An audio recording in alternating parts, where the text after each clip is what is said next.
Hey everybody, it's Susan here with Pumpkin Hill Stampers, and I'm glad you're joining me. It's Monday, so it's Mystery Case Day. I posted the clues over the weekend for Mystery Case for June 1st. So the clues were to have 2 complementary colors, a card base, a standard card base, and an ink pad to match, a second card color with the card mount, with a blend or marker to match for color 2. We want to have a thick cardstock. That's because we're going to emboss it with an embossing folder, so you can have an embossing folder of your choice. You're also going to want a piece of that matching white or vanilla for our sentiment.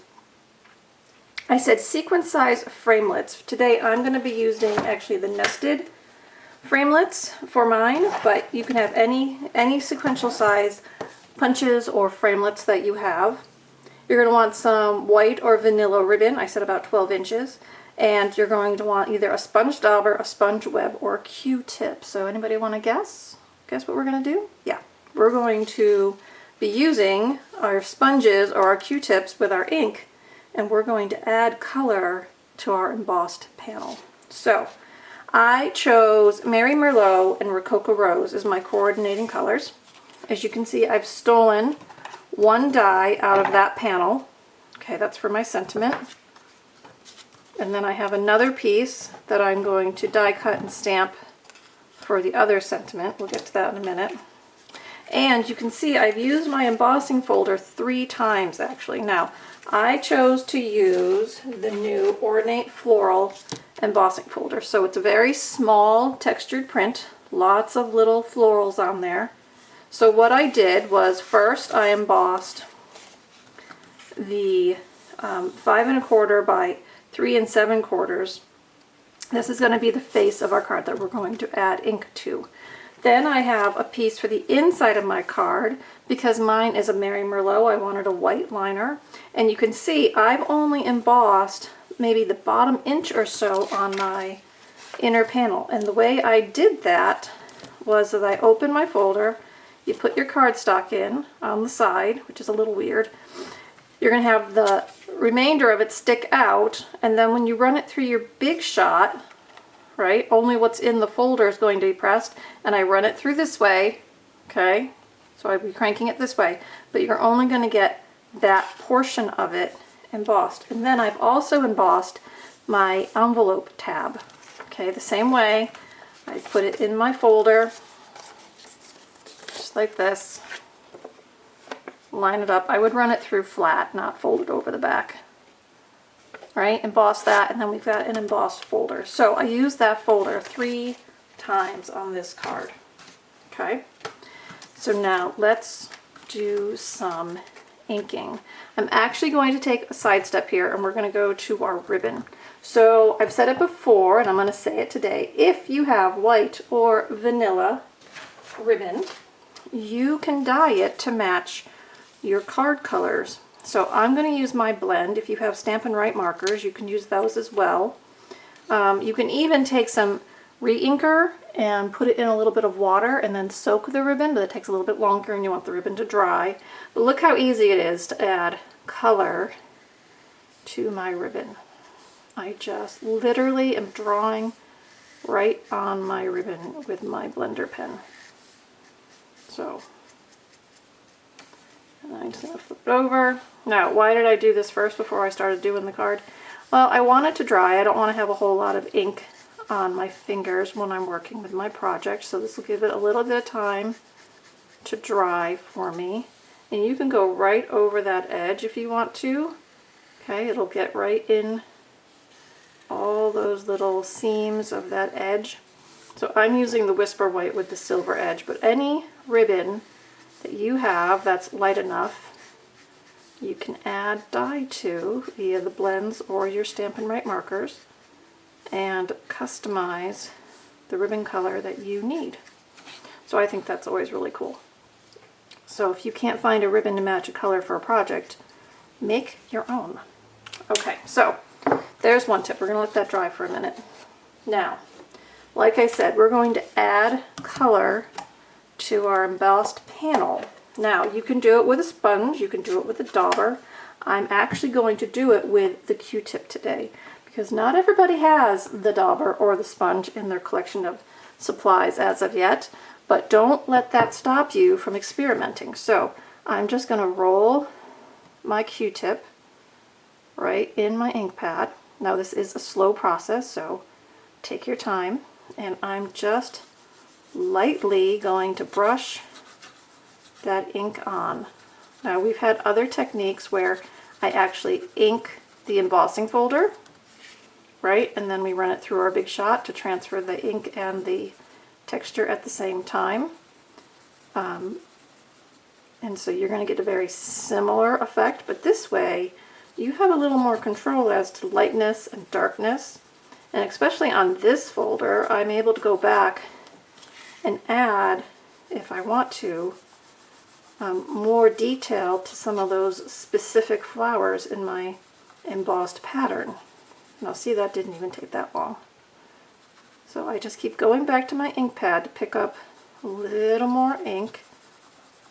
Right, and I can have some light spots and some dark spots, or you can just keep adding ink until you're happy with what you have. Now what do I mean by adding detail, right? So I'm going to come in and see, we've got this bunch of flowers. I can now just dab directly onto a section of flowers if I want to just bring that more to the forefront of the image. So just stamps, ink, paper, in this case it's just ink, embossing folder, and a Q-tip, and we can have a whole panel for our card that has detail all of its own. So that's the technique I wanted to share this week in our mystery card. And then if you want to add more, you can certainly just keep adding more.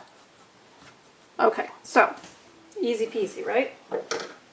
I thought that was pretty easy. I thought you guys would like that. Okay, so now I did, like I said, I stole one die out of here, and I'm going to be using the sentiments from the Healing Hugs stamp set.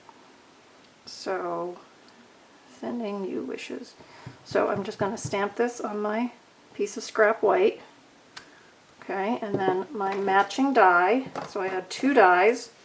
Right, I used the bigger one to steal the cut out of my panel because this is going to go on top, so we'll hide that behind, no one will know. Then I have the coordinating die that when I run it through my Big Shot will give me that piece for my sentiment, which I've done to save time. You guys know how to use your Big Shots. So now I can layer those two together to create my sentiment. Okay, so let's go ahead and mount up our pieces. Okay, first I'm going to snail the embossed panel that I added ink to the Rococo Rose. Okay, so it's just centered right on there. Now I'm going to add my ribbon. So I bring my two pieces in. Now this way, this is my little cheater. You've seen me do this before, but I have one piece that I'm going to wrap and just tack onto the back of my cardstock in that snail runner that I put down. Okay, and then this one's going to slide underneath and then just get a little knot. So why was I able to slide it underneath? Because I didn't add any adhesive to the front of my card, right? So remember, if you want to use that little cheater, not to put adhesive on the front. Now I'm going to use some dimensionals, and I'm going to go right over those on the back, just so there's a little extra secure there. And now I'm going to add dimensionals to the rest, peel those off.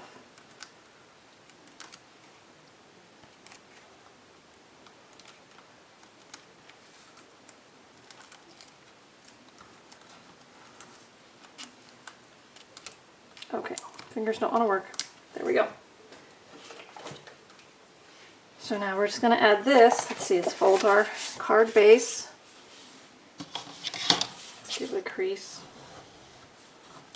So now we're going to add that to here. So really it's very basic layout here, right? Very basic. I can slide that over. Then this guy, I'm just going to layer these. First layer I'm going to do is snail, and I'm just going to set that inside. That's why I wanted sequenced size dies or punches, so you can have two sizes and you can line them up. And then we'll put those on dimensionals.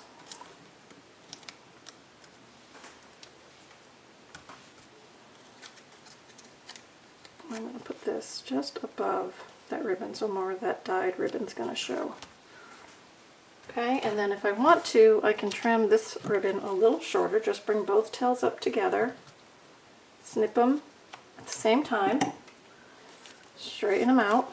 So there's the front of our card. So really that was pretty quick. And think of all the different embossing folders you own, right, that you could do that with. Any die colors, any sentiments. So you could make a whole stack of this kind of card. Skip the sentiment part until you need one, add the sentiment that you need, and you would be good to go. So, there you go. I hope you liked today's mystery. I hope you'll play along with me this week and send me photos of what you create. I'd like to see them, and I share them on Friday when I post the next clues. So, I actually try to post the clues on Friday on the blog, but if you're on my email, you'll get the email on Saturday at noontime. So you can either look on the blog early or you can wait for that Saturday email. If all goes right with technology, it will come through. And until then, I hope you're doing some fun stamping. Remember, the new catalogs go live on Wednesday this week, which means today and tomorrow are the last days to get anything out of the retiring selection. So if you have any orders you need to put in, please use the current host code, and you can find that on the website. And if you need help placing an order, just you email me or give me a call, and I will do my best to get it done for you. Okay, everybody. Again, go have some fun with ink and embossing folders, and I'd love to see what you're doing. Have a great week, and I'll see you again soon. Bye-bye.